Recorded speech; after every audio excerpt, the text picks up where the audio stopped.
Pues, En esta práctica se explicará sobre el diseño de un generador de funciones clásicas presentada por el equipo 2, conformado por Ana Paula Velázquez, Camila García, Santiago Alejandro y Hassal Mesa. Los generadores son equipos capaces de producir diferentes formas de onda, como las senoidales, las cuadradas, las triangulares o las de diente de sierra, y tienen el propósito de emitir una señal de prueba para simular condiciones de funcionamiento y analizar respuestas en entornos controlados. Suelen estar alimentados por red eléctrica y hay modelos avanzados que ya tienen interfaces de control remoto para funcionar de forma automatizada. Dentro de los tipos de estos equipos, tenemos los analógicos y digitales, que producen formas de onda básicas y permiten modificar parámetros como la amplitud y la frecuencia. Los generadores de función arbitrarios tienen la capacidad de generar cualquier forma de onda, lo que sirve para las simulaciones complejas y específicas. También tenemos los generadores vectoriales, que tienen la capacidad de producir señales de un ancho de banda amplio, como las usadas en los sistemas de comunicación que requieren modulación compleja.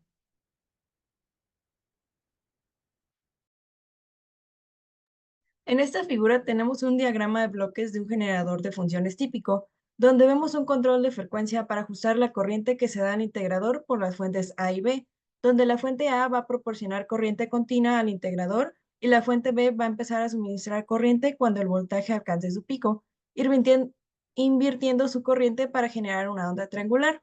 El comparador de voltaje y el multivibrador producen una señal cuadrada. Y por último, el circuito de diodo y los op-amps aseguran que las señales de salida mantengan una mínima alteración para ser observadas en el osciloscopio. Ahora, respecto a las formas de onda, tenemos que la onda senoidal representa un patrón natural y se usa en simulaciones de corriente alterna y pruebas de respuesta de frecuencia de resistencias e inductores. Las ondas cuadradas tienen una forma simétrica, utilizadas en sistemas digitales, ya que el ciclo de trabajo debe ser preciso para controlar el funcionamiento de circuitos lógicos. Las ondas triangulares, que tienen una forma lineal y transicionan entre los estados alto y bajo, son usadas en aplicaciones de prueba. Por último, las ondas diente de sierra tienen una pendiente de subida y bajada que va a ser repentina y sirven aplicaciones de generación de señales y modulación. Ahora continuamos con el desarrollo llevado a cabo para la presente práctica. Vamos a empezar con los cálculos y posteriormente mostraremos el programa en Proteus. Bueno, comenzando por los cálculos, podemos comenzar hablando sobre la parte del generador de onda cuadrado. Para esto, como podemos ver, se hizo uso de un circuito integrado 555, que es un temporizador, en su configuración estable. Para esto, pues escogieron ciertos valores como la resistencia de A, que fueron 100 ohms, el capacitor, que fueron 0.1 microfaradios o 100 nanofaradios, y una resistencia B, que en este caso fue variable con el fin de poder modular la frecuencia que vamos a querer en las ondas. Así es, tenemos como resultado la función de la frecuencia cuadrada, que como podemos ver es dependiente de la resistencia variable, que en este caso pues es el potenciómetro. Como podemos ver, se usa el temporizador en la configuración estable y posteriormente se hizo uso de un rectificador. Ahora para el generador de la onda triangular escogimos los valores que en este caso la resistencia 2 es de 10 kiloohms, el capacitor es de 100 nanofaradios y la resistencia 1 es de 14.8 kiloohms. Y el voltaje de entrada es de 5 volts. Cabe mencionar que el voltaje de entrada se va a tener que mantener, digamos, porque como se usó el temporizador 555, el voltaje de entrada y el voltaje de salida es el mismo. Entonces, el voltaje de salida de la onda cuadrada va a ser el voltaje de entrada de la onda triangular. Entonces ahora con estos valores vamos a sustituirlos en la fórmula del voltaje de salida y como pueden ver también depende de la frecuencia de entrada, que la frecuencia de entrada va a depender a su vez de la frecuencia que nos da la resistencia por el potenciómetro dentro de la onda cuadrada. Y después de colocar todo este circuito, digamos, para poder hacer la onda triangular, pasamos a una etapa de un amplificador inversor para poder tener tanto la parte positiva como la parte negativa. Para el amplificador inversor se usaron valores de 10 kiloohms y de 25 kiloohms y sustituyendo estos valores en la respectiva fórmula, tenemos 2 volts como salida. Entonces, posteriormente, para poder tener los 5 volts que consideramos como la amplitud constante, digamos, esa, ese voltaje de salida se va a tener que amplificar posteriormente.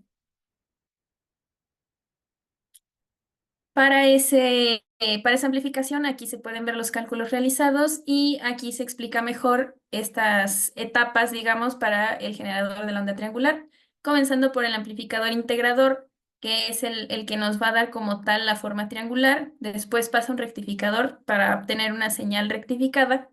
Después a un amplificador inversor, como ya se mencionó, para tener ambas partes. Y finalmente a un amplificador, que este amplificador es el que nos va a mantener esta amplitud de la onda durante todo el circuito.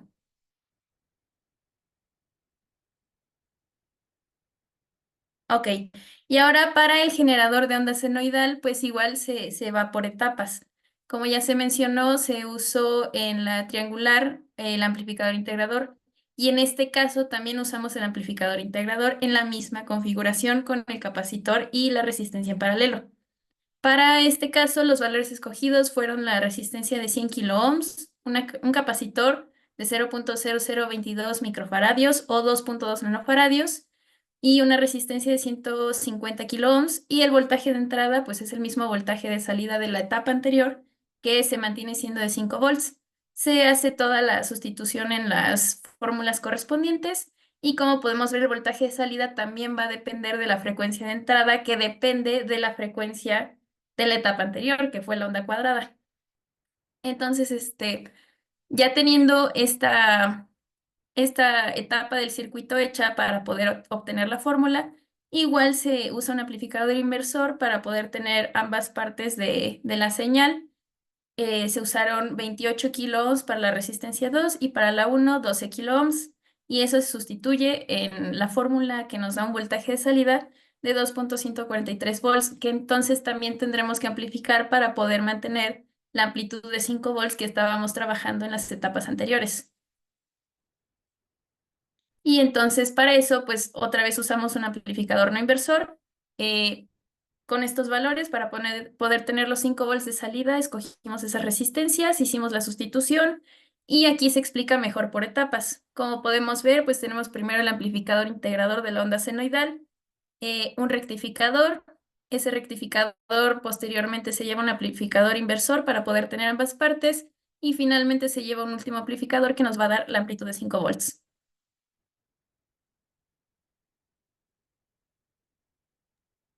Bueno, y para la parte de los resultados, podemos aquí tener unas pequeñas gráficas del comportamiento que nos entrega nuestro circuito, que es nuestra señal cuadrada de 0,5 volts, que sale del oscilador 555. Posterior a esto, la producción de la onda triangular y a continuación la senoidal. Para esto podemos pasarnos a Proteus, el cual podemos tener aquí, donde observamos que tenemos nuestro generador 555, nuestro rectificador, posterior a esto una pequeña, vamos a la rectificación, luego viene el integrador para la señal triangular, un rectificador y posterior a esto dos amplificaciones más para poder recuperar los 5 volts. Tomando la salida de nuestra señal triangular, sacamos aquí, después de la rectificación, nuestra entrada al nuevo integrador para la senoidal, un rectificador y dos amplificadores de salida. En la parte posterior tenemos un switch de 3 salidas, el cual nos distingue qué es lo que queremos, es decir, qué señal es la que queremos elegir, si la cuadrada, la triangular o la senoidal. Y esto de aquí es pues un amplificador de ganancia variable, el cual nos puede permitir cambiar la amplitud de nuestra señal, ya sea la cuadrada, la triangular o la senoidal. Y esta parte de aquí, nuestro potenciómetro de 10 kiloohms, nos permite cambiar la frecuencia de nuestro circuito. Cuando nosotros corremos, tenemos aquí el primer... es el osciloscopio que tenemos en la parte de abajo, donde se puede observar pues digamos, la selección de nuestra señal. Aquí tenemos nuestra señal triangular Si nosotros la regresamos, podemos obtener la cuadrada. Aquí se ve el comportamiento, bien cómo es que funciona todo nuestro circuito. Aquí podemos cambiar lo que es la amplitud,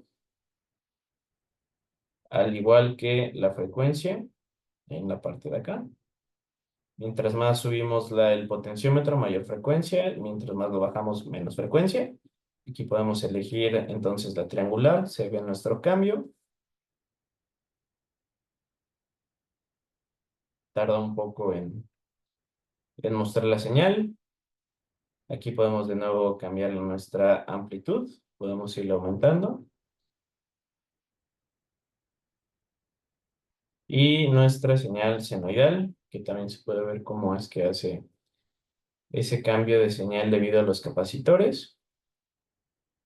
Tenemos nuestra señal senoidal.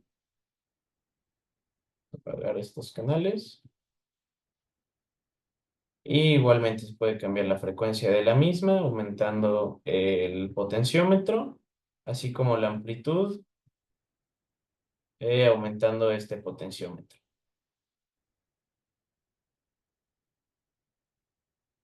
Y aquí tenemos las tres gráficas que enseñamos en nuestra presentación.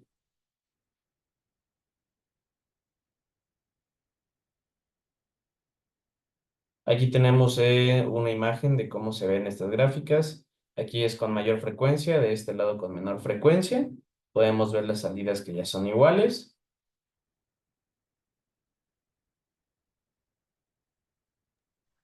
Discusiones. El uso del oscilador 555 como generador inicial de onda cuadrada es práctico, debido a que los cálculos y la construcción del circuito se simplifican. El uso de integradores posteriores a este oscilador también es bastante práctico, sin embargo, se tiene que considerar la pérdida de voltaje a través de estos integradores.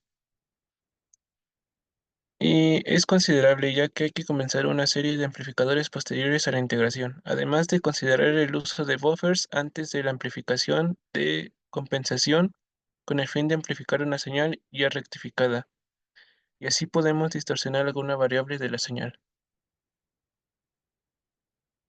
Y en conclusión, el uso del oscilador 555 como generador de la señal cuadrada, además de ofrecer hasta cierto punto practicidad, también genera ciertas complicaciones, tales como únicamente generar una señal positiva, por lo que se requiere un comparador que permite generar la parte negativa. El proyecto da un acercamiento a lo que es el diseño de circuitos y cómo se puede llegar por distintos caminos a un mismo resultado. El generador presentado ayuda a entender todas las consideraciones que se tienen que hacer para la manipulación de una señal.